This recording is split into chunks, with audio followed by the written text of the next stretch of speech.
Welcome back, everyone, to Red Spotlight. I'm Alexis, joined by David, of course, for our Agents of S.H.I.E.L.D. reaction commentary series made for the longtime S.H.I.E.L.D. fan. Wants to come back on here and talk endlessly about one of our favorite shows of all time. Last week, we reacted to what already was the third episode already of this new season, Season 3. And today, we're going to react to the fourth episode, Devils You Know, which was written by Paul Zhivatsky, this last name, Paul Zhivatsky, directed by Ron Underwood.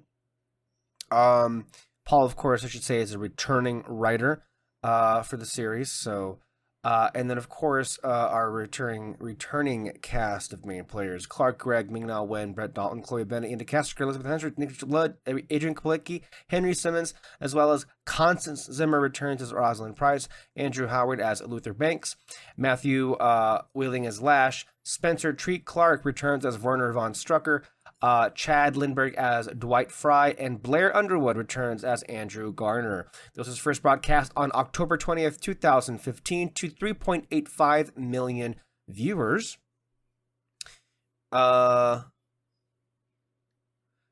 Some visual effects notes. The Inhuman character of Dwight Fry breaks out in a rash when he nears another Inhuman. Though the rash was created through makeup and prosthetics, the appearance of it on Fry's face was done digitally. Visual effects supervisor Mark Kolpak noted that since the character was killed by the end of the episode, it was not cost-effective to have actor Lindbergh professionally laser scan. Instead, an oscillable structure sensor attached to Kolpak's iPad Air 2, very specific there, was used to get a scan of Lindbergh's face and makeup, a process that Kolpak admitted was not yet perfect. Kolpak was able to use the scan to get textures and geometry ahead of having lead visual effects vendor Fuse FX create the final rash effect. Some trivia there for the visual effects. We are already 3 episodes into season 3. If you think about the reaction that we did last week, David, I thought it was hilarious. I think the main takeaways is that everybody seems to be on the same page on 2 different things. People are like feeling the steam of Rosalind and Phil, and the steam seemingly nowhere to be found when it comes to Daisy and Lincoln. We were reading the reactions and the reviews, both from at the time and then even right now. I'm like, yeah. People seem to be on the same page when it comes to that. Yes, and here we're going to be, I think, we're moving. We're already moving and moving and moving. We also were like, it was revealed that Simmons was like, wait, what? You want to go back? And I'm also just like interested to see the timing of that, right? Because she said that to Bobby. So at the beginning of this episode, I think it's understood that Bobby knows. And here's the really sad part. I'm not even sure 100% what order like she tells people this, but there's a good chance Fitz probably was like the 4th or 5th person she told about what happened based on like what we're going to find out in this episode, because I think she talks to certain people, and I think the implication is, yeah, Fitz, you weren't even number 1 or number 2. You were like way down that list as far as like, which considering the sensitivity to what happened to her, I understand to an extent that it would be a very awkward thing to tell the person that saved you, hey, by the way,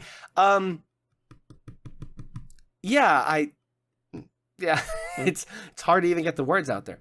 So before we move on to this week's episode, David, do we have any comments from last week? Yep. Okay. First one's from Shield Vids. I understand your frustration with Lincoln, but to be fair, Lincoln trusted Jiaying and Gordon, who saved his life, and they ended up doing bad things and using him, and that becomes a recurring theme with different characters throughout the show. Example, Cora and Nathaniel. His trust issues are valid. He trusts no one right now, even if they seem to be trying to help. Literally, his sponsor turns on him as well, and he was the one person he thought he could trust. Which Yeah. And that doesn't even mention Daisy and Shield at the last minute, like coming in to save him, and then it turns out, no, psych, we're gonna actually turn you over to the ATCU, who's been like chasing you this whole time, and we're gonna. No, I look. I don't think any of us questioned the validity of the trust issues that he has. I guess like it was less a critique and more so just like, hey guy, if I were you, I would take my chances with Shield versus the ATCU. Mm-hmm. I think that's kind of the mentality I had and where these frustrations were stemming from, because I feel like Lincoln shouldn't. I'm giving him the credit that he should, being the smart player that he is, have, gamed out the odds that instead of going on the run, the Shield team probably would have been a far easier way of doing it. But then again, they did kind of betray him at the very end and were literally offering him up on a platter to the ATCU. So it's like, I don't necessarily feel like there's any questioning the validity of the trust issues when you, especially the way that Shield Vids just put it all together.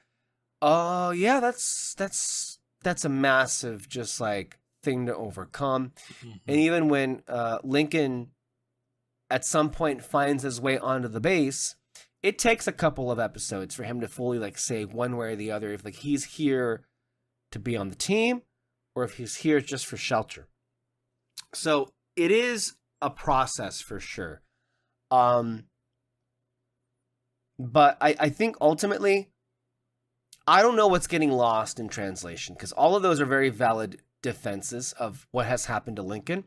I don't know if maybe the writing is jumping the gun too much on making Lincoln seem far more angry than he should at this point.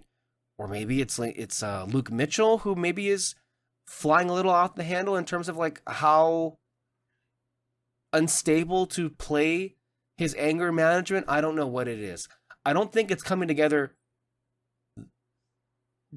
like 100% perfect, but I don't think it's also like the worst thing ever or bad or awful. Like it's just, there seems to be a piece here that isn't clicking all the way. Mm-hmm. And I think it stands out more on a show where I think it's quite rare for things to not click all the way. Yeah. Where we have come quite used to everything kind of miraculously coming together and feeling great. So I don't know what it is. Do you? I think we're just frustrated at the fact that we know his best option is Shield, but we just kind of have, it's the waiting game for him to realize like, hey, Shield is your best option. There's a motorcycle going off right now, sorry, but but yeah, I think it's just that like we're just really frustrated at the fact that he doesn't trust Shield and we know that he should trust them. And so I think if maybe they had sped it up his trust, we would have liked him more.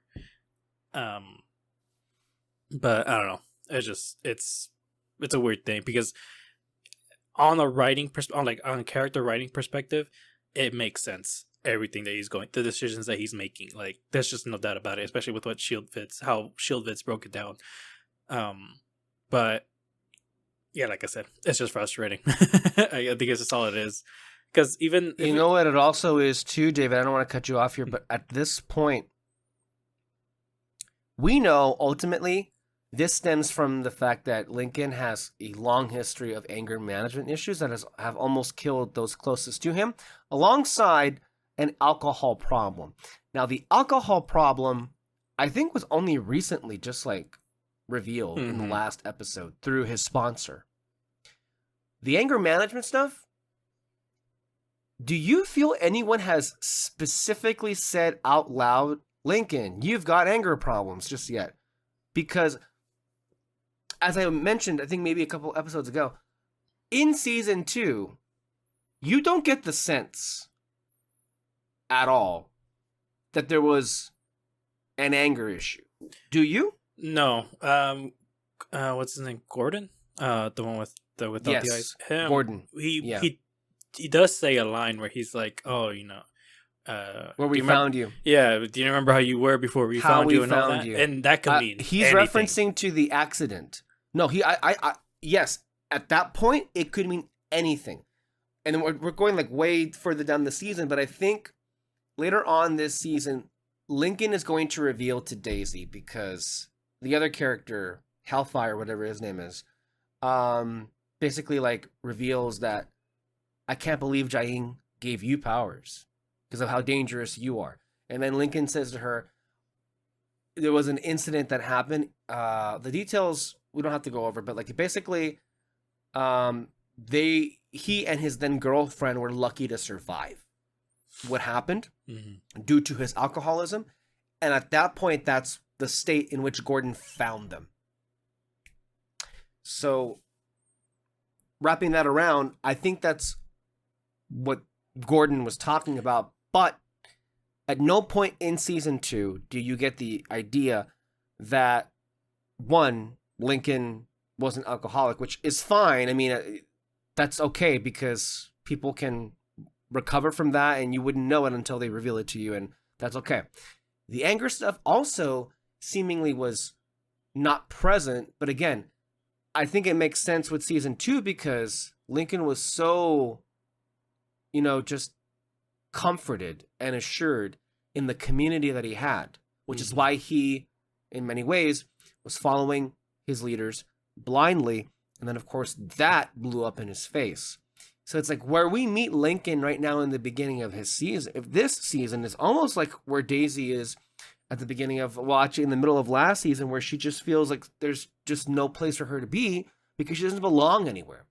And all the places that Lincoln put everything on Afterlife. And when that blew up, well, I guess we're back to square one. And when that happens, all those older issues can start coming back up to the surface. That's what I'm choosing to think is what's happening here.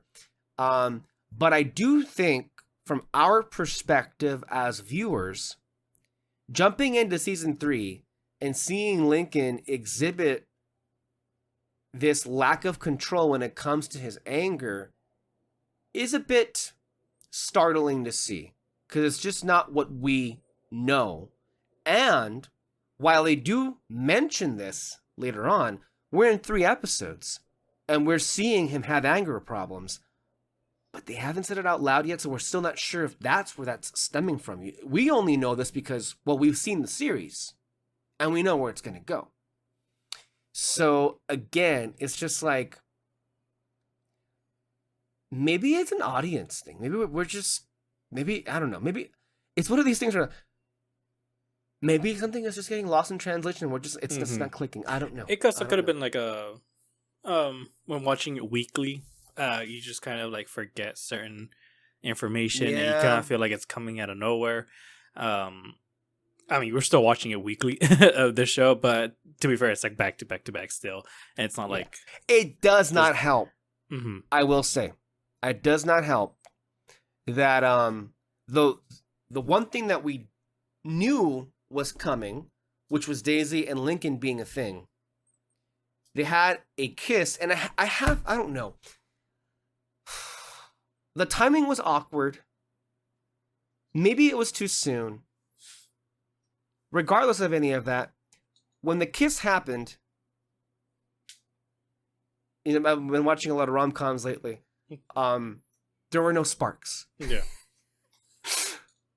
That's not good. So it's like, oh no, what's happening here? So that's the unfortunate. And what happened? Because here's the thing. Last season, the first episode that Lincoln came on, him and Sky, there was some chemistry there for sure. When it was cooking. Yeah. It was there. I mean, the moment where he's showing her his powers and all that, and he's making her float and everything, you're kind of like, yeah, it's good. You can definitely see why there's a little. She's spark. into it. He's into it. We're into it. It's like, hey, we're off to the races here. Like he's literally Sparky. It's like that's his powers. Like it's going, and it's like, what happened between then and right now?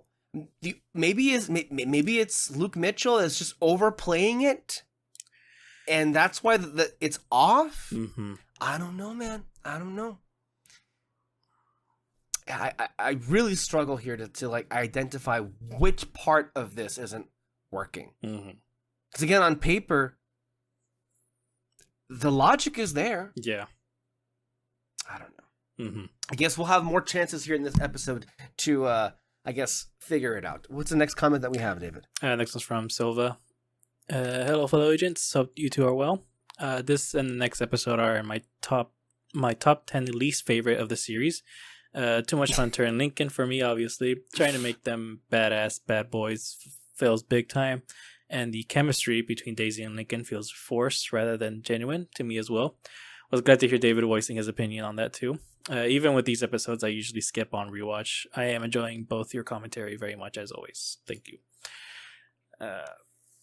Yeah, I mean, basically what we were saying, yeah, we understand why you wouldn't like Lincoln. Yeah, it's like I we'll see. I think throughout the season there are moments that work better than others.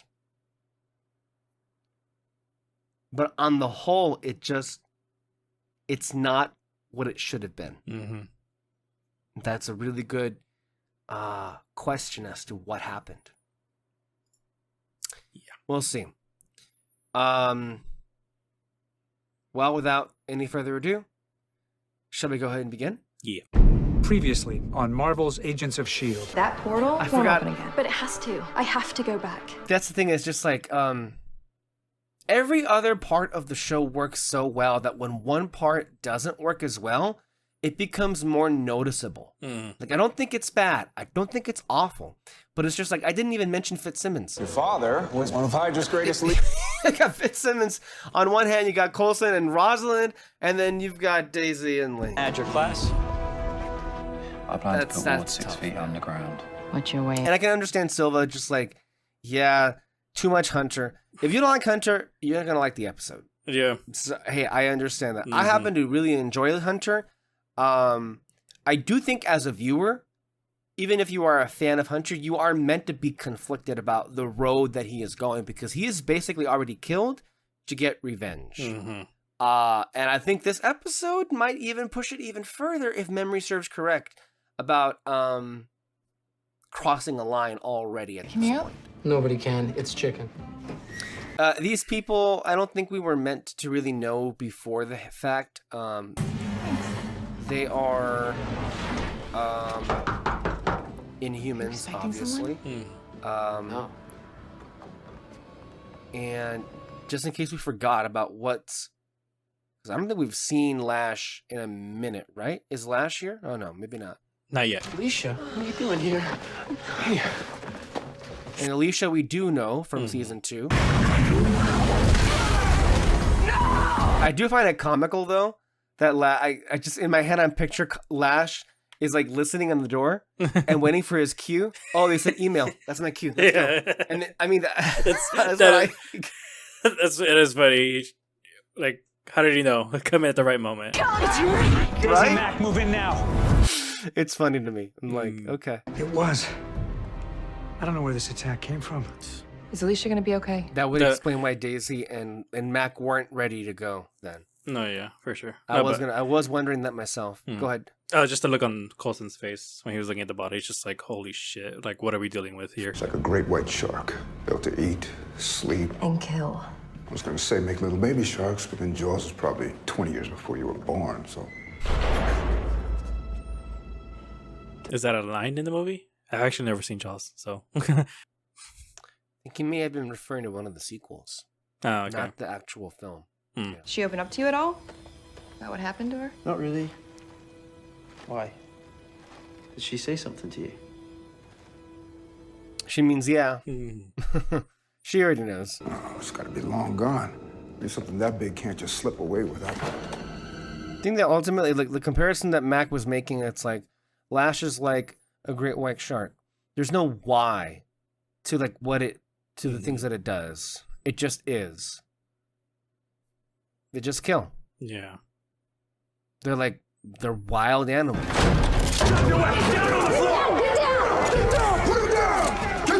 Sorry, wait. This is a funny scene because they're all just going, "Get down, get down, get down." It's just like, okay, wait, who's in charge here? I don't. Who do we? Definitely don't want to piss off the young Agent Johnson here. No, but what you were saying about it. It is kind of questionable though too. It's just like this is clearly an Inhuman.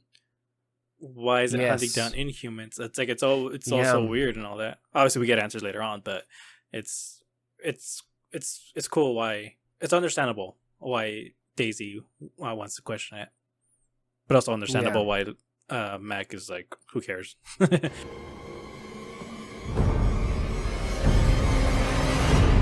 That was creepy. Mm-hmm. They lived here for the last 18 months and yet never visited an emergency room. Never missed time at work, didn't socialize with coworkers, had zero presence online. So they were introverts. They were already enhanced before the outbreak. She's so cool. That's great detective. Awesome. Yeah. Well, I'd really like to catch him. Are you going to help or not? I mean, to be fair to her, it's like it's like one of the super spies. Like she was in every agency. They established that in the first episode. I'm sure you have other evildoers out there to catch. About that. Yeah. He's a tough bastard. I like that he didn't come empty-handed. I know it's like I'm sure it's a common thing for like soldiers to do it, like, you know, do this and everything. But I just find it funny that he keeps doing that still with whenever he has a gun and test it out and everything. Because in the first season, like it looked like he was kind of exaggerating it almost. You know, I don't know if it was. He maybe wasn't. He just... It looks like. Mm-hmm. It turns out he wasn't. He's still doing that thing. I didn't even notice that myself. Good catch, David. I want Ward as bad as you do, but I don't think his life is worth yours or Bobby's. Well, on that we can agree. This should be, as May is thinking this, our sign or a clue to us. Yeah, maybe it's best to pull Hunter off of this because this is not great for him. Also, this look here. It's very foreboding. Mm-hmm. She never gave up hope. I did.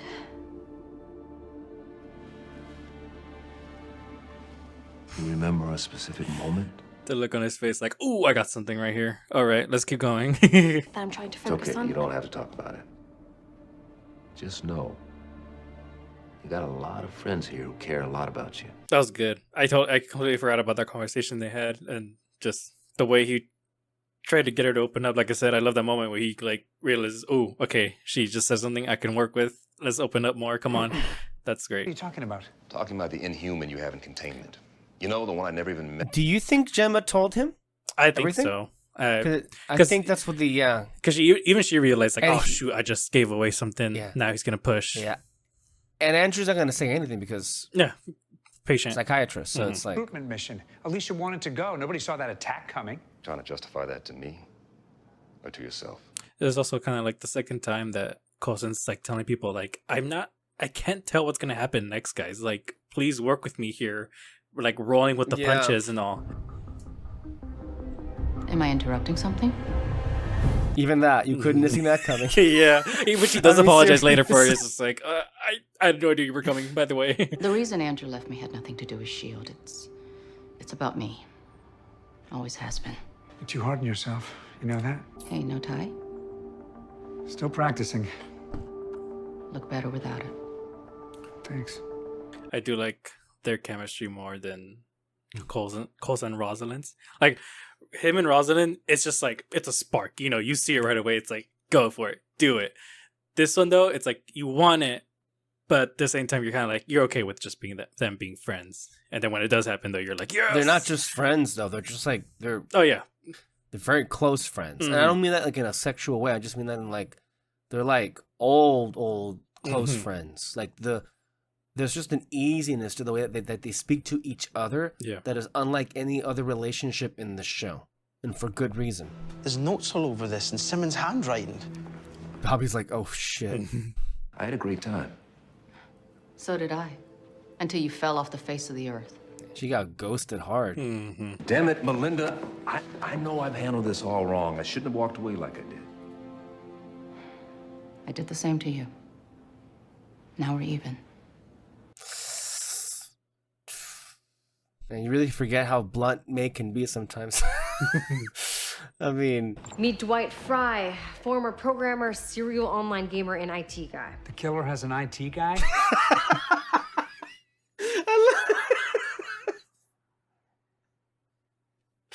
God bless Clark Gregg, man. The way he delivered that, the killer has an IT guy. I mean, that is...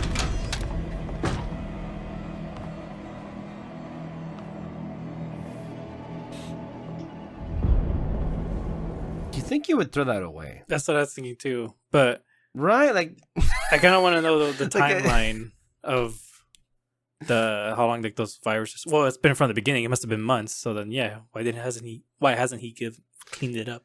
Probably because if he touches it, remember this Inhuman has an issue. What? I can't hear you. What'd you say? Get out! Get out! Get out! Get I out! think he's allergic to all Inhumans, including, I think maybe himself and maybe even the husks. Maybe when he tried moving the husks, he got burned. You all right? Yeah, but he's not. What a shitty power too, by the way. Just It's not a power; it's a curse. yeah. Like that's. Where are you going, Mr. Fry? What the? Be careful. It's got laser finger.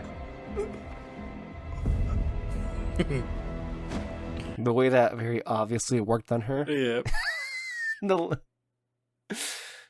Yeah, that hand came in clutch there. I mean, I think it's like the first time we see it like be super useful. So yeah. You guys don't get it. You should be helping him, not hunting him. Help him kill people. 'Cause sure, that makes sense. Do you think he likes doing what he's doing? This complicates things, obviously, because this is very clearly not just a wild animal. This is a very calculated individual. To even enlist the help of somebody like him, then you have to think, what the fuck? Like,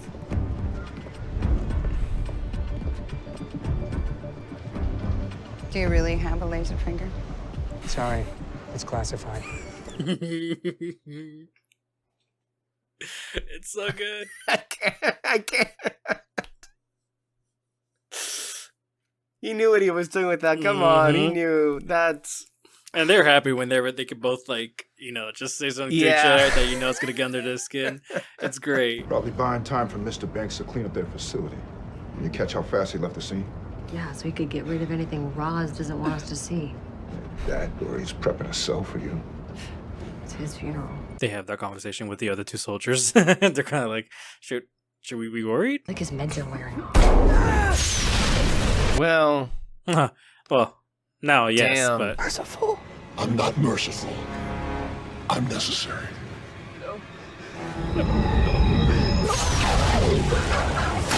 At this point, what you should be thinking is, if this is an Inhuman killer that kills any Inhuman that he comes into contact with, including somebody who was basically helping him out,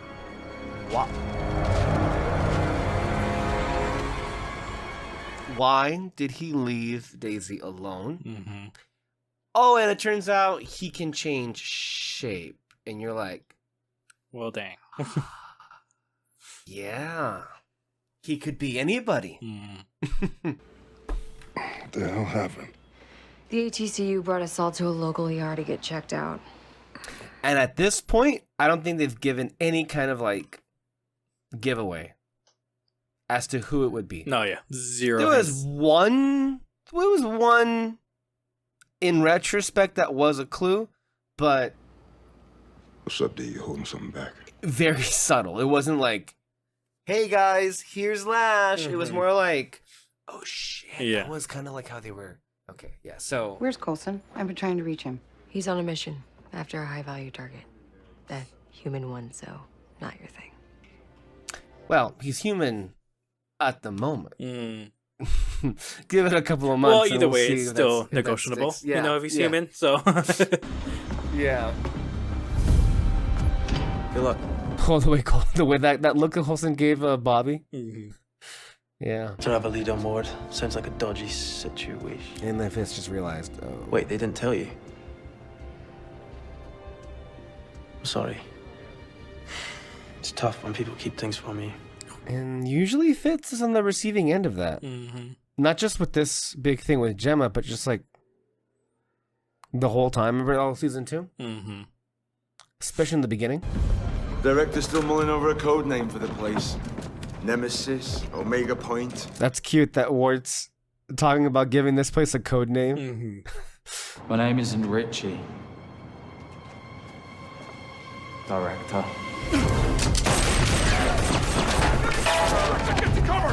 Again, though, super quick how this story goes, huh? Yeah. Like, this could be a whole season-long thing of him just keep pushing and pushing it, but no. I heard it took 2 of you after hours of torture. Yeah, lesson learned. Should have rigged the door with a grenade. That was pretty sloppy of you, Ward. I mean...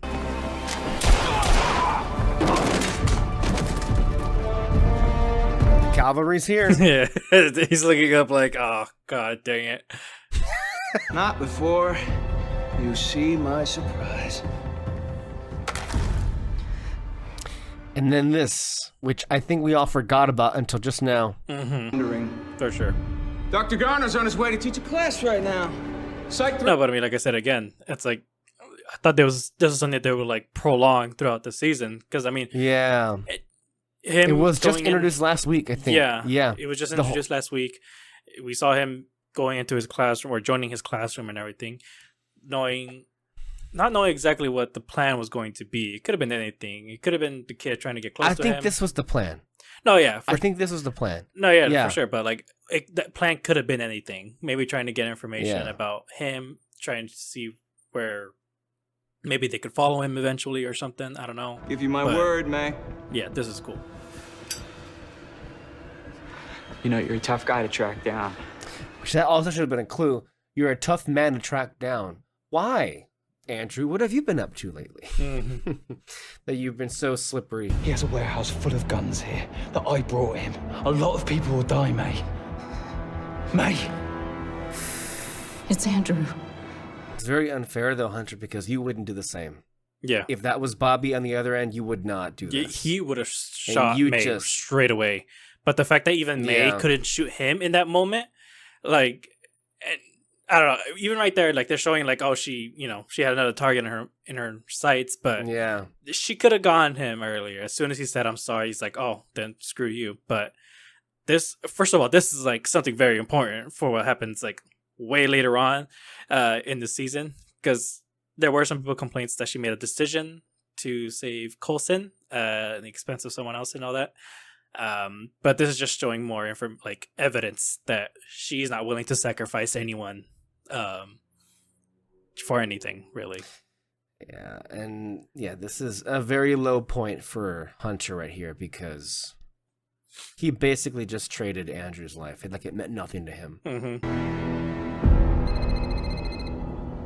Which is really shitty because, like, yeah, you want to get Ward, and considering what Ward goes on to do in future episodes, it's just like, damn it, you could have gotten them there before he would have gotten more people hurt. But at the same time, it's just like, it all goes back to just Hunter just being not in the right frame of mind, because it's not as if like Bobby was captive like it was a few episodes ago. This was just a deliberate, fuck it and fuck you. I need to go and get this guy. And then he couldn't get him still. Oh, and then I guess we're meant to think they just killed off Andrew because, well, how would he survive that? Like, that shit's, well, we'll find out also. Men. But now we come to this. Something happened to me, Fitz, on the other side. This time I told you the truth. About everything. This, too, is not being dragged out throughout the whole season. We're getting to it right now. In fact, I believe next week is the episode. So that's going to be a big one because that's one of the best episodes of the show we'll ever do. Things are moving quite quick here. Let me get to some initial reactions from Reddit, from some of the people. Hunter put a bullet in Ward in almost the same spot Ward put a bullet in Bobby. Neat. Nice. Didn't catch that. Interesting bit there. Let the May/Hunter fallout begin. He keeps getting on our Also, bad Dr. Von, yeah. Also, Dr. Von Strucker's kid does not look like he's cut out for the evil mastermind gig. He really is. He ran like a bitch. I Yeah. didn't even think to comment on that, but that was like, oh no. He was just. But you know what it is though? It's because we don't know at this moment what it was that he saw. When it's revealed what he saw, okay, I get that because like you thinking to yourself. You go in there all suave and everything, about to go kill your professor, no big deal, right? And then you see a fucking monster come out, and you're like, "What?" So that's interesting right there. But yeah, main point of tonight's episode: B is for blue, is for biological. The freaking like the folders, I guess. That's hilarious. Wow, that Hunter Ward confrontation happened way earlier than I expected. This season has literally seasons worth of storyline in just a few episodes. That's exactly what I said. What we've been saying. Yeah. What the fuck? May is gonna eat Hunter. Ugh, no wonder he needs his own show. He needs to disappear where May can't find him. Oh my god. That's great. That's good. Each cast member, yes, that's a good one. Each cast member will take turns, especially acting. As if they could be Lash. In the last episode, it will be revealed to be Stanley. Okay. Love that the little smile Rosalind hid when Coulson grabbed that guy by the throat and told him he had laser fingers. I'm really down for an actual romance to brew between these two in a star-crossed lovers sort of way. Yeah, you and me both. This is interesting. I'm double checking the timestamp here because I think this guy just predicted it. Which would be amazing because like I mentioned, you still don't really know for sure. So this person was saying Lash is Andrew. He changed with May and has access to S.H.I.E.L.D.'s info on the Inhumans. I don't believe he is dead. They never showed it. It was him. Dead, and Warner kid looked pretty freaked out. There was some response to that by one of the people on here. If that happens, I will abuse my mod powers and give you like double scepter flare or something equally ridiculous. Haha, fingers crossed. Okay. Hey, some people got it. I wasn't thinking that. But I think some people were at this point. I don't think I ever guessed that it was him. No. That's interesting. Okay. Got some other comments that you see here. You just can't leave us on a Fitzsimmons stinger like that. Yeah, that was pretty low of them to do at the end of the episode. Yeah.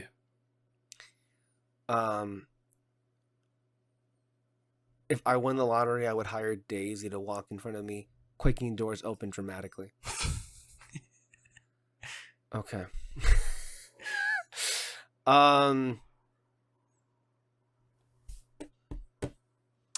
Agents of S.H.I.E.L.D. employing that one black guy at a time Walking Dead rule. Lol. Well, that's not necessarily what happens, but I guess if you were thinking that Andrew did die this episode, and I did take a peek at Oliver Sava's review for the AV Club, he's going to begin on a tangent about how it looks like Agents of S.H.I.E.L.D's only killing black guys, which is interesting, but they didn't kill him, Andrew, at least not yet. Yeah, and okay, I mean, I'm later surprised. on, Yeah. they kill so a couple white people. Come on. Yeah. I'm surprised how quickly they got Hunter and May to go to Ward. Pretty smart of him to use Andrew as bait. However, I have my doubts he's dead. They didn't show his face, which probably that there's a fly in front of my face. Sorry. Okay. It's just, what? Well, you did the thing and all that. I was kind of like, I actually thought you were doing some kind of like motion, like they didn't show his face. No, I am doing a motion. I'm just like, there's a fly in front of my face. No, I know, but it's just weird timing. That's funny. Okay, I get it. Okay. Looks like next week will be Elizabeth Henstridge Emmy reel. You are correct. And the Emmys said, fuck you. But we'll go ahead in a couple of years. We Television Academy will proudly nominate The Mandalorian for writing and directing.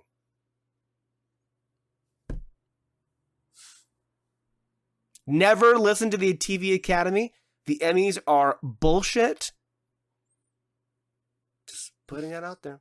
Although I will say, the one instance where they weren't bullshit was when Slingshot, the 6-episode web series, did win an Emmy. And Slingshot we will be reacting to, because I'm not even sure David's ever watched Slingshot, have you? So do you know what it is? I know what it is. Okay, I don't think I've ever seen it.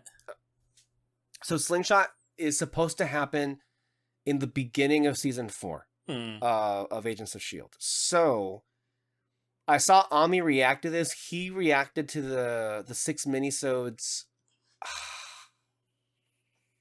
I think after the conclusion of the Ghost Rider arc. So I think we'll follow suit with that, because that's where it takes place. And but yeah, just wanted to bring that up there. It's time I told you what really happened. Next week. Yeah. Next Love week. that. Yeah. May commenting on Coulson's lack of tie and Coulson's excuse for its absence was probably my favorite moment of the episode. It was nice to see them talking again. Yeah. And then somebody like, that tie is Lash. Lash spared Daisy because she is worthy. Raina did say she was meant to be a leader. Edit, maybe it's because Andrew is Lash. I think both can be true. At some point, we need to react to a clip from Elizabeth Henstridge's YouTube series, Live with Lils, because there was a question that she got about how there are a lot of characters in the show throughout the series that have like precognitive abilities. But yes, Daisy is meant to lead. The Inhumans, ultimately, they appear to fill in a gap, despite the fact that Lash is killing. You have to remember what Lincoln said, or at least maybe he hasn't said it yet, but he will say that every Inhuman is meant to fill an evolutionary gap, and he's here for a purpose. We just don't know what it is just yet, but we know, those of us who have watched the series know, that his purpose is to save Daisy from Hive, because Hive is coming back, and if Hive is back, that is the end of all things. Okay. I have to say how amazing this show has turned into. I feel bad for everyone who gave up during season 1. Also, I like watching this show week to week instead of binge watching at the end. I don't know if season 3 is superior than the other seasons, but I feel like this, that it is, since I get to react to it in real time. It does make a difference. I feel like if you're hopping on to a show after it's already had a couple of seasons, it does, that first season you watch week to week, at least that's how it used to be in those days, week to week shows, it's a special season for you. And you're like, oh my God, this is great. Like I still remember my first season of Game of Thrones, admittedly, very late into the process. I think I binge watched seasons 1 through 6, which is like, what? That's almost the whole thing. But season 7 was the first year, like I was actually watching it week to week. And that was like a memorable one.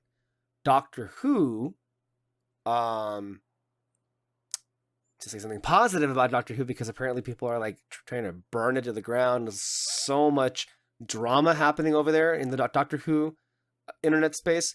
But, I binge watched seasons 1 through 8 in time for me to watch season 9 with Capaldi and with Jenna Coleman, which was like, I think,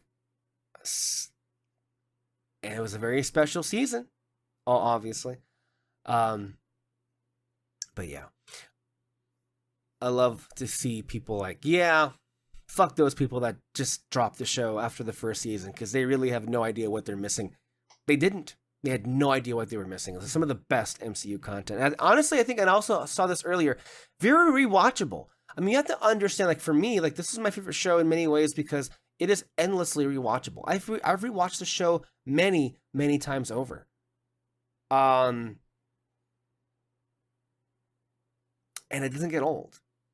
As opposed to like how many times can you watch Ant-Man again? How many times can you watch Doctor Strange? How many times can you watch good God. I'm blanking out. Thor: The Dark World. There's only so many times you can watch those over again. I mean, don't get me wrong. The MCU has a couple of like, I think to me, if you put on like The Winter Soldier, to me is like almost the perfect movie that they've made, because you can put that movie on without having seen Cap 1 or even without having to go see Cap 3 or Avengers or whatever. If you just put on Winter Soldier, it is a complete experience and an endlessly rewatchable movie. Because it was built to be a movie, not to be an episode in a long-standing series.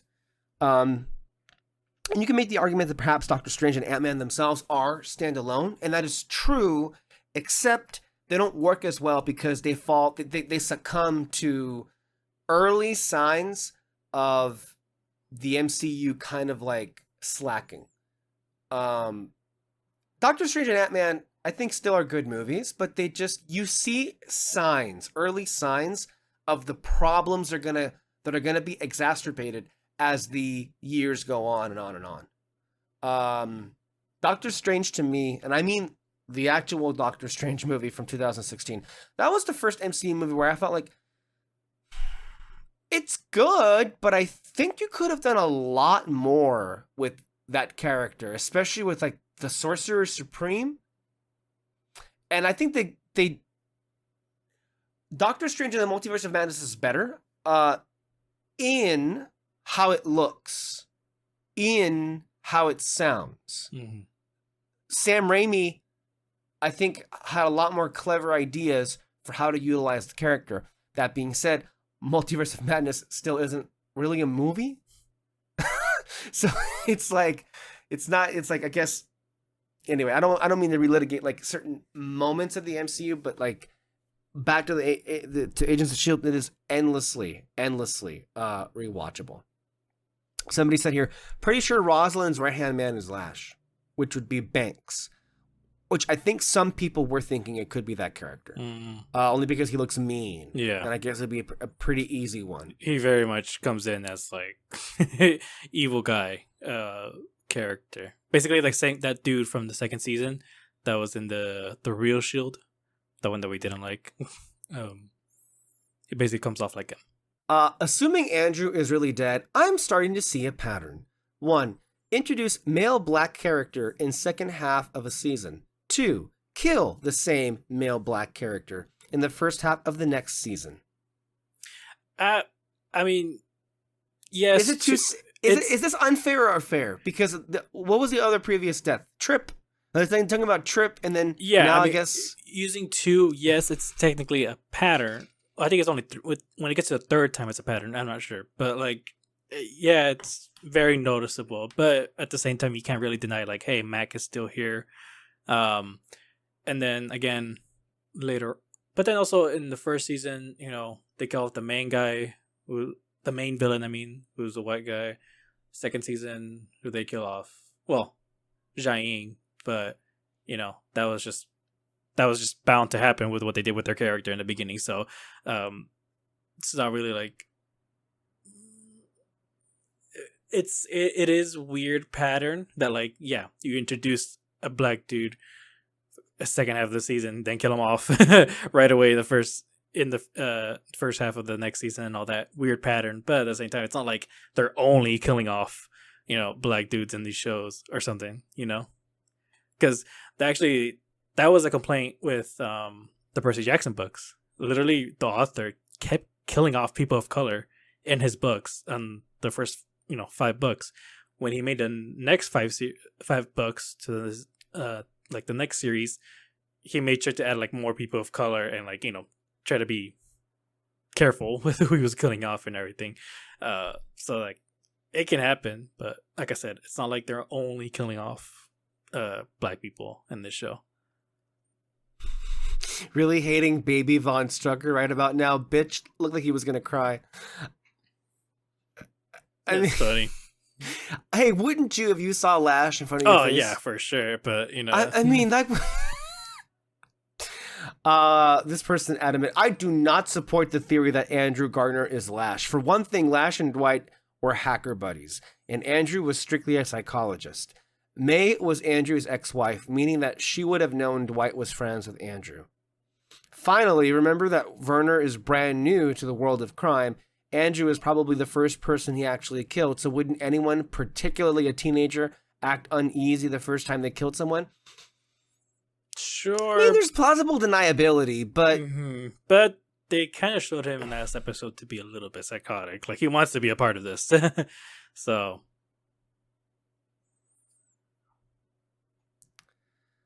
I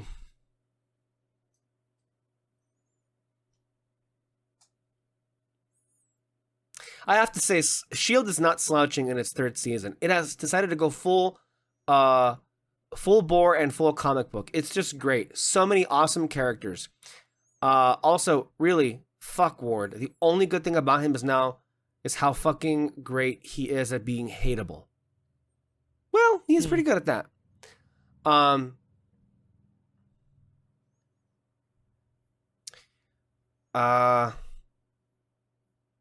A lot of people are complaining about this is the second week in a row that they're ending it on a Simmons cliffhanger. It's like, just tell us already.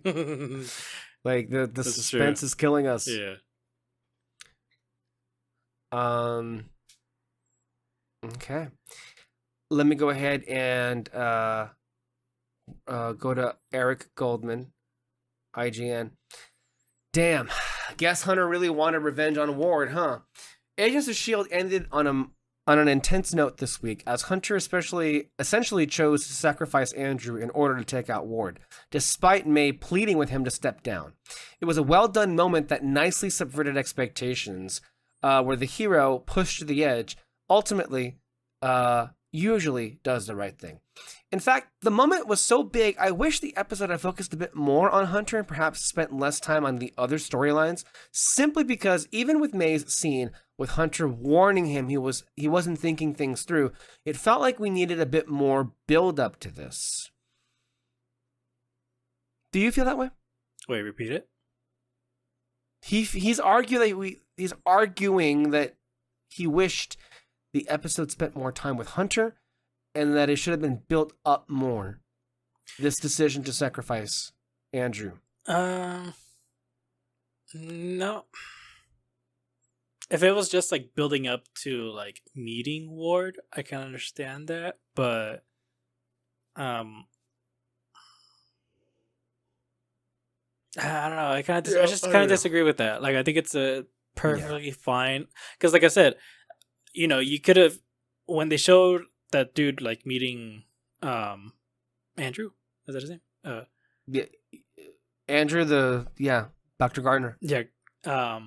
Or what dude? What dude? You mean like Werner? Werner, yeah. When they showed Werner meeting Andrew, join his class and everything. Like I said, that could have been anything. Like, that could have led to anything. But the fact that they showed it right away in the next episode just kind of shows like, okay, we just kind of set this up. Cool, we're moving on. And then that's it. That's perfectly fine. That happens a lot in any other show. But I think it's fine. I don't know. I think you can make an argument for both things, where like it's okay that they did this right away. Maybe, they could have prolonged it for something, but only time can tell as to like why it's important to do this now, which we know why it's important to do this now, because what they're doing with his character and all, and whatever, and everything else that's going to happen. So it's kind of hard to argue in that moment. Most of everything else in the review, I'm just taking a quick glance at it. He's saying he's pretty sure Andrew's not dead because of how much time the show has been spending on him and May's relationship. So he's also saying he likes how like Coulson got a little bit called out from Andrew about what happened with like Alicia, the multiplying woman we met last season, without consulting him. We got a bit more insight into Simmons' state of mind this week, and it was appropriately tough hearing she had ultimately given up her hope during her time on the alien world. And it's good to see her confiding in Fitz at the end, albeit after he was on to her wish to go back, even if we need to wait a week to discover what she's going to tell him. Meanwhile, the flirting with Coulson and Rosalind got a bit more direct. I like when you get all tough. And it's good to see Daisy already noticing the weird vibe. Mm-hmm. Verdict, Eric Goldman gave it an 8.3. Great. All right, let's go to Oliver Sava. He gave the episode a B. The headline is, S.H.I.E.L.D. goes murder crazy, but only one death really matters. Let's see what happens here. Mac better watch his back because S.H.I.E.L.D. loves killing off black men. That's the first sentence in this review. Oh my God. It started with Mike Peterson's death back in season 1. And while Mike's demise ended up being a fake out, setting him up to become Deathlock, the show is still committed to killing at least one black male character per season. Trip crumbled into dust when he was exposed to Terrigen in season 2. And at the end of Devils You Know, Dr. Andrew Garner is stabbed in a convenience store and bleeds out on the ground when the shop explodes. Or at least that's what we're supposed to assume happens when we see the legs of a body in a pool of blood, with a cell phone ringing next to it showing a picture of May on the bloody screen. Despite the unfortunate trend it continues, the potential death of Dr. Gardner is actually a very effective plot development, one that ups the stakes in a much more emotional way than bringing in a mysterious gray monster that kills Inhumans with his blue flames. Lash works well for short bursts of excitement, like this episode's opening scene where he kills 2 pre-contagion Inhumans, and the clone of an Inhuman working with S.H.I.E.L.D. But his character is so loosely defined at this point that he doesn't bring any sort of lasting tension to the plot. This week we learn that his name is Lash, he's an Inhuman, and that he transforms into this bulking, hairy self from a smaller, less conspicuous form, meaning that S.H.I.E.L.D. has no idea what he actually looks like. There's some vague talk about the reasoning behind Lash's murders. One Inhuman thinks Lash is merciful. Lash says he's doing what is necessary, but beyond that, he's still an enigma that is primarily characterized by his resemblance to Street Fighter's Blanca. The special effects makeup for Lash tries to replicate the comic book design by Joe Madureira as closely as possible, but there are some issues with the forehead that make it look more like a mask than a mutated face. Without the hair, the shape of the forehead makes for a cool illusion, evoking both flames and a crown atop his head, but that doesn't come through when the hair is added. Having the hairline underneath the forehead ridge is the big problem, drawing attention to the fact that the actor, Matthew Wheeling, is wearing a facial prosthetic. Could you really tell any of these things? And it happened so quick. I mean, the makeup seemed pretty good. Like, I think it's fine. And, I can't really complain about it much because it's like, I don't really know what he's supposed to look like. So all I can do is just be like, okay, I'm assuming this is how you want him to look, which is perfectly fine, He was happy to see that at least, I'm just summarizing his paragraph here. He likes the design of Lash, and he's happy that they're still putting effort into like different looking Inhumans besides Reign last season, because most of the Inhumans are just like humans, which is cool. I mean, I get it. I would expect it if this was a movie. I would expect more things would be less human, but then again, you know how it is. Blah blah blah blah blah. Okay, the limited budget of this series means that it has restrictions on how heavily it can lean into the superhero and spy elements of the show's concept. So character relationships are the real pull of the story. The climax of this episode involves May, Hunter, and Ward in a standoff with Andrew's life at stake miles away, and the script builds a lot of tension as the agents are forced to weigh the life of one ex-husband against the lives of all the people that will die if Ward goes free and Hydra continues to grow.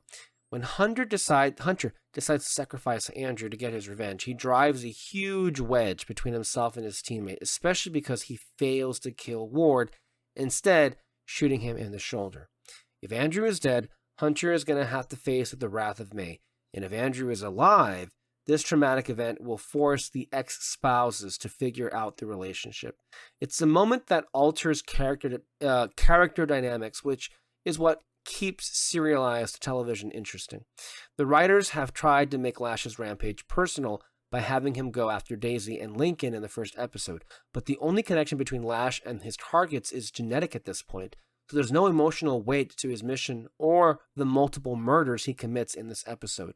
Lash is a lone agent with a mysterious agenda and a talent for killing, but he won't be a captivating character until he develops ties to the rest of the cast. Some stray observations. Next week, we finally learn what happened to Simmons on the alien planet, which is good because I don't know if I could have handled another episode of the writers stretching out the story by having Simmons dodge questions and refuse to explain herself when she says things like, I need to go back. The writers justify her behavior by having her say that she wants to focus on the future instead of looking back, but it's pretty clear that they're padding out this subplot to mine some extra drama out of it. The drama has been mined. Now it's time to stop withholding information. Theory about the reason Andrew left May in Hawaii. He underwent pterogenesis and is secretly inhuman. That would be a nice twist for the episode's cliffhanger and explain how you could survive the Hydra Texas. So there are a couple of people who were putting out this theory, it looks like. Interesting. I guess I was one of the dumb ones. Didn't see it coming.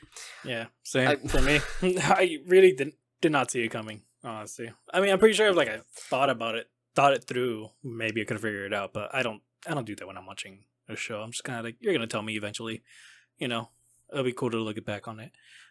But yeah, them saying they wanted to what is it? Drama something Simmons' thing. But Oliver is saying that he feels like it's been 2 episodes. It's time to lay out all the information, which they do in the next episode. So Yeah, they do. But I mean, he says that they're trying to prolong it to really kind of add suspense to it. I don't think it's that. I think they just needed to focus on what other pieces of information that they wanted to put in previously before going into this. Because once we know what it is, I think the story just goes straight through to trying to get her back to the other planet and all that. So it's because I mean that's the thing though. You can move around certain storylines and everything because you could have just gone straight to getting a flashback of what she went through, and then it's them trying to figure out with whatever other plot things they were trying to fit in and all that. The thing is, I think they just want to get certain pieces of information in first before getting into what happened to her, because what is that they need to set up? They need to set up Coulson and Rosalind relationship. They need to set up building up Ward to really become evil. Because yes, they had to set up something of what the heck is he gonna do next, but they're trying to build it up more and more that at some point he's gonna hit a limit of I'm fucking tired of dealing with Shield. And he hits a limit and we know what happens to that. What else? Well, everything to do literally everything else. Yeah, everything else. I think the idea is look, it's not that we went 2 weeks and we didn't get any more until Simmons is gonna get a whole episode. Clearly there was a priority here that look, we were gonna give a whole episode to Simmons to explain all this. Now the trick is, when do you place that in the season? And I think right now is the best spot for it because we basically have concluded the first half of, well, the first part, I should say, of this first half of the season. Because next week we're going to get the big episode. And then after that, we have episodes 6 through 10 to close out this first part. And there's a lot of moving parts. I think the real idea is there is no space at the moment. There are so many storylines happening, and you have to think of what is the best space to put a pause on it. We seemingly have closed out Hunter and May's mission, because on the other side of this, we're going to find out that Andrew survived somehow, which then is going to catapult that into revealing that he is Lash. But then May is back at S.H.I.E.L.D. Hunter is benched because of his failure. Bobby is going to come back to the field. Fitz and Simmons are going to be in an awkward spot again, but they're going to be what they're going to be. And Ward's going to hit the pedal to the metal in terms of like getting his revenge on S.H.I.E.L.D. And then, oh, by the way, there is still a Hydra head that has not been revealed. He's going to come in, and then he is going to be the gateway into Hive and Maveth and all that other stuff. So it's like, what we have just completed is the first part of the season. Yeah. Now on the other end of the next episode. So I think in retrospect, this was a really good place to pause. Mm-hmm. Yeah, we'll see. It's hard to say. This is the hardest thing about any television show. It's like, you know what you want to end with. Now you just got to fill in the gaps. But the things that you want to fill it in, you got to figure out, okay, where do I put this here or here or here? Like, that's the complicated thing about these long form cable television shows and all that. Because, like I said, you could have done Simmons' episode like right after when they got her. But you also got to think about, okay, wait, so what other characters do we have that we kind of need to set up? Andrew, we need to like get more on him because what happens to him later on, it's going to be pretty important and all that. Then it makes sense that Simmons would want to withhold information of what happened to her because it's pretty traumatizing and all that. But it also could have made sense that she, when she came in, that when she came back, she just told everyone, it's like, you guys are not going to believe what the fuck just happened to me. I could believe both things, but let's just go with the normal route, I guess you can say, when someone goes through something traumatic. It's that they'll withhold information. They'll slowly get that information out, whether it's, by accident, because that's what happened with her and Bobby. But then also, too, it's just something more natural with how it happened with her and Andrew, which, again, that was a great conversation that they had. I love the way that he brought it out. It's just like, she's all saying like, oh, yeah, I'm fine. I'm totally fine. I try to survive and all that. It's like, cool, but you don't just survive something because you're strong. No, people, he brought up examples. It's like these people, the mining people, they kept themselves busy and all that. It's like, oh, but they had each other. It's like, okay, so you knew that. And that already tells you like right away. It's like, did you have someone? Or like, like, how did you make it? Yeah. And then he brings up,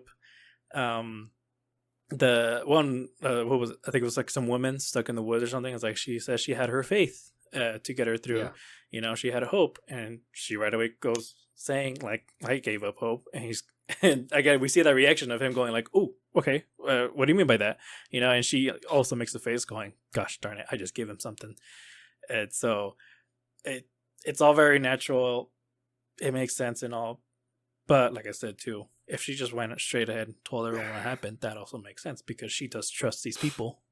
You just kind of have to figure out if you're gonna withhold something, you gotta make it make sense, and they did. Yeah. So I think it's funny that at the beginning we were like, let's see how we feel about Lincoln in this episode. I forgot he wasn't in the episode. Yeah.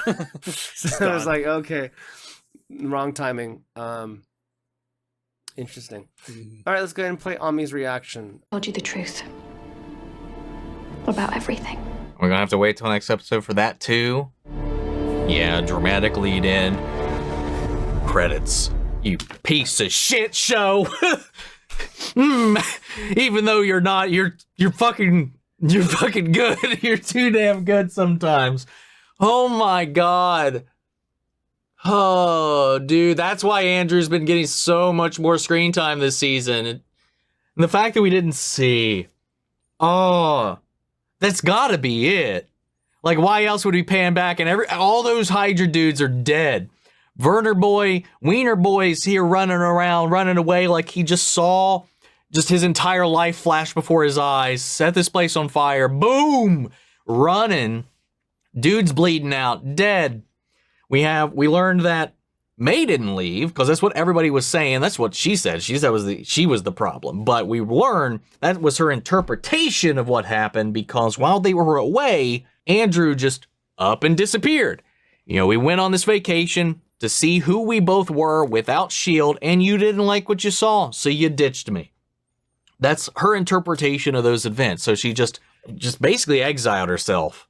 But what probably happened is while they were out there, maybe he took some of those pills, maybe he drank something from wherever they were, and he had the marker genetically and cocooned somewhere and woke up probably like that thing and couldn't face her, and now has been just wrestling with that. Now, I don't know if there's like an alternate persona thing happening. That's the only thing that I think could line up right now in my head about the motivations between the way he's helping S.H.I.E.L.D. and the way he's acting as Andrew versus what he's acting out as this thing, as Lash. This one Inhuman had the unfortunate ability of being made sick by other Inhumans. That is a shit roll of the dice right there, man. So he saw it as he was helping Lash take these people out because he saw it as he's doing this to help me.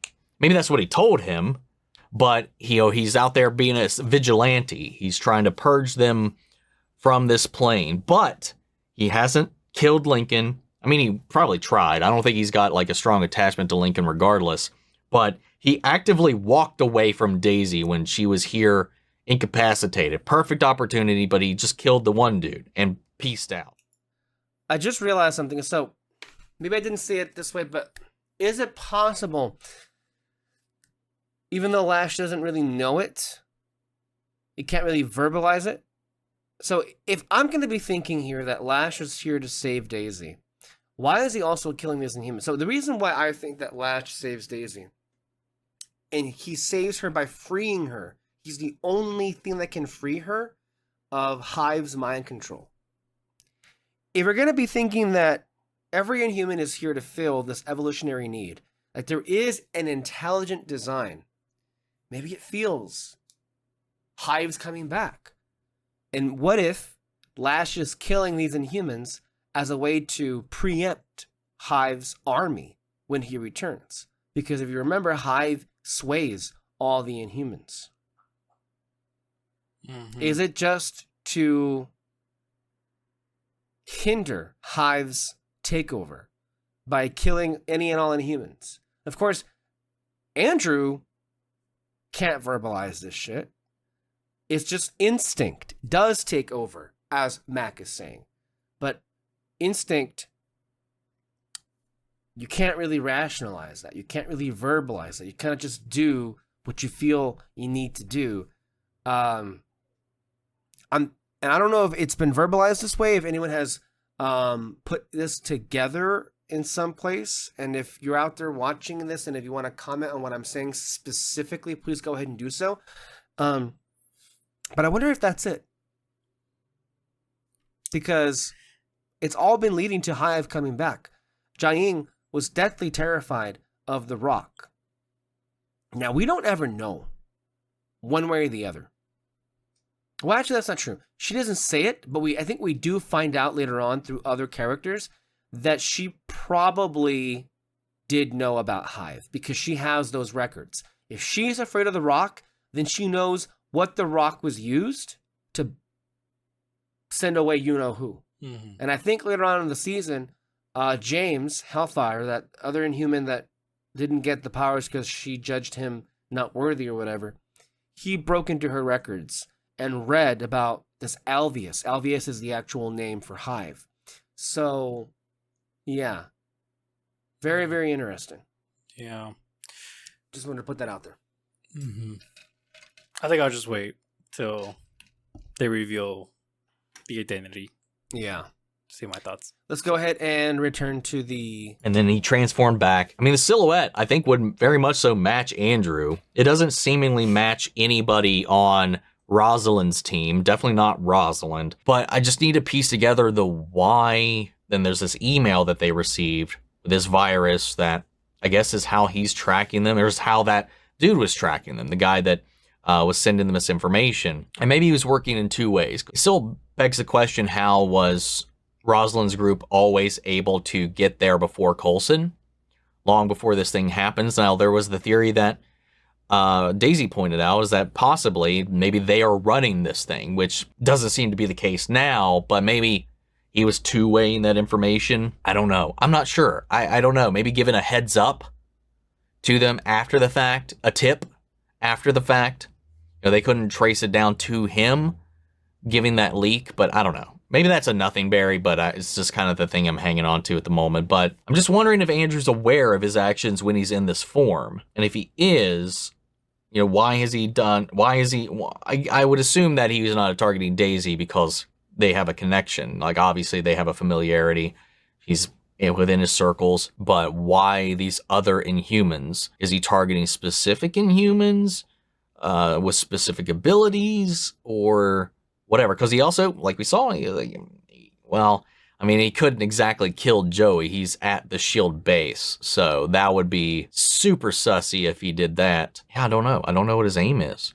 Hunter, though, is like tunnel visioned, understandably, on Ward, man. So far as much that he was not willing to let Ward get away after all this effort they put into setting up this meet, regardless of what that meant for Andrew.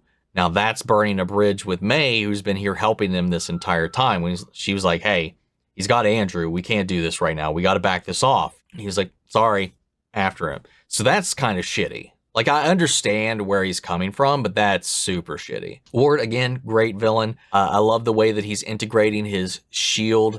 knowledge into the way he's structuring out his base. And so I think that's a good, nice little way to kind of build the story out.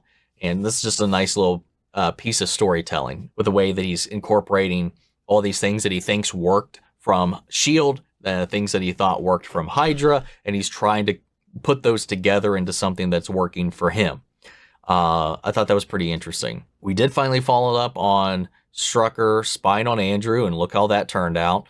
Coulson's continuing to try to establish this quid pro quo relationship with Rosalind and her team. Obviously Daisy's not feeling great about it, but Coulson made a lot of really good points in this episode, and I think there is a budding relationship that could be there. There's also a lot of blossoming tension between Rosalind and Coulson that Daisy even pointed out in this episode as well, that I'm wondering if that will turn into anything. I don't know. It's interesting. I love their back and forth. I love the whole classified bit. He asked her a question. He's like, that's classified. And she asked him for information. He's like, sorry, classified. They're like petty, fun, witty back and forths are just fun to watch. And then you get Daisy and Coulson in a room together, and they just are just witty with those comebacks back and forth, man. It's so good. Gemma, her, again, this team and fucking secrets, man. I saw someone was like, dude, the S.H.I.E.L.D. is obviously, there's a spy agency. They're built on secrets. That's not the argument that I'm making. The internal secrets is what really fucks them over. Like, it always comes out. Like, it never stays secret. Keeping secrets from the world and other agencies, wholly understand. But I feel like this team, specifically, this family, has learned, or should have learned by this point, that secrets within themselves, between themselves, has not gotten them anywhere. If anything, it's only ever caused more problems. Even when Coulson put Daisy in charge of her own team, he immediately backtracked on that and being like, sorry, not actually, but secrets. And then he had to come clean about everything. This is a little bit of a different situation because it's something that got revealed to Bobby by Gemma after everything. This is coming from trauma. I give this one kind of a pass because, it's something she's not really willing to talk about with really anybody. The only reason Bobby knows about it is because she stumbled onto her stuff, or like she got, an emotional reaction from Gemma when she was trying to experiment on the rock, and when she was trying to get her hands on it, she had to explain herself, but she didn't want anybody else to know. But I feel like this is also one of those things where she's trying to open a portal to this place they just saved her from. I feel like that's information we need. And obviously that's got to come with time.